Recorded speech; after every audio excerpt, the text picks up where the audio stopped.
ধাতুর ছোট ছোট টুকরো আগুনের তাপে গলে হাতের নিখুঁত কারুকাজের রূপ নেয় একটি পূর্ণাঙ্গ গয়নায়। সাভারের ভাকুরতা, যেখানে প্রতিটি অলংকারে জড়িয়ে আছে শ্রম, অভিজ্ঞতা আর প্রজন্মের গল্প।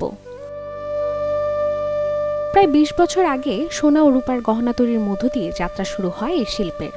সময়ের সঙ্গে কাঁচামালের দাম বাড়তে থাকায় এখন অনেক কারিগরই বাধ্য হয়েছেন কম দামের ধাতুতে কাজ করতে। কাজ শিখছে আজ থেকে আপনার প্রায় ২০ বছর। কাজ শিখার পরে যেরকম আমরা ছোট দুই ভাইয়ে কাজ শিখছি আর কি। শিখার পরে আমরা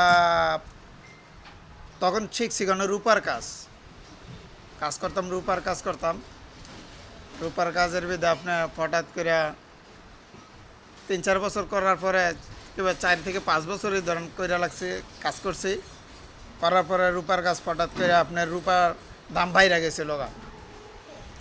তখন আপনার রূপার দাম অনেক বাইরে গেছিল গা। তখন আমরা কি করছি, রূপার কাজ কইরা তখন পোষায় না, যেরকম আমাদের একটা পর্দা আসে না, এই জন্য আর কি আবার আমরা বিপরীত নিয়েছিলাম তামা পিতল কাস্টিংয়ের গহনা। এক সময় বছর জুড়ে ব্যস্ত থাকতো এই গয়না গ্রাম, কিন্তু এখন সেই ব্যস্ততা সীমাবদ্ধ বিয়ের মৌসুমে বছরের মাত্র ৩ থেকে ৪ মাস। বছরের শেষ ৪ মাসটাই ভালো থাকে আর কি, শীতের ৪ মাসটাই। না ওইসব তো ওই সময় তো দোকানে মাল থাকে, জুয়েলারিতে তো থাকি, আর আমাদের কাছে ওই সময় অর্ডার করে 1 পিস 2 পিস অর্ডার করে, তো ওগুলো দিয়ে তো আর আমাদের চলে না। কমেছে আয়ও।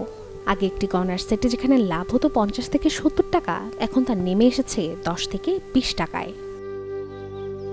ব্যবসায়ীদের অভিযোগ, বাজারে ভারতীয় পণ্যের দাপট আর সিন্ডিকেটের কারণে স্থানীয় গহনা শিল্প মারাত্মকভাবে ক্ষতিগ্রস্ত হচ্ছে। ফলে ঐতিহ্যবাহী শিল্প হারানোর সংখ্যা বাড়ছে দিন দিন।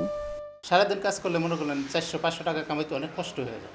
ইন্ডিয়ার মাল আইসা অনেক দাম বাড়াই দিচ্ছে, কিন্তু আমাদের ওই মালগুলা, কাঁচা মালগুলোর দামগুলা বেশি, আর আমাদের এই বানানো মালগুলোর দাম অনেক কম। আগে যেই একটা মালের মধ্যে লাভ করতাম মনে করলেন ৫০ টাকা, এখন ওই মালের মধ্যে লাভ হয়েছে 10 থেকে 20 টাকা। আপনার সিন্ডিকেট, ইন্ডিয়ার নাম দিয়া ব্যবসা প্রচুর অসৎ ব্যবসা আছে, ওরা সিন্ডিকেট করতেছে অল্প কয়েকজনে। প্রতিটি গহনার আড়ালে লুকিয়ে আছে কারিগরের স্বপ্ন আর সংগ্রামের গল্প।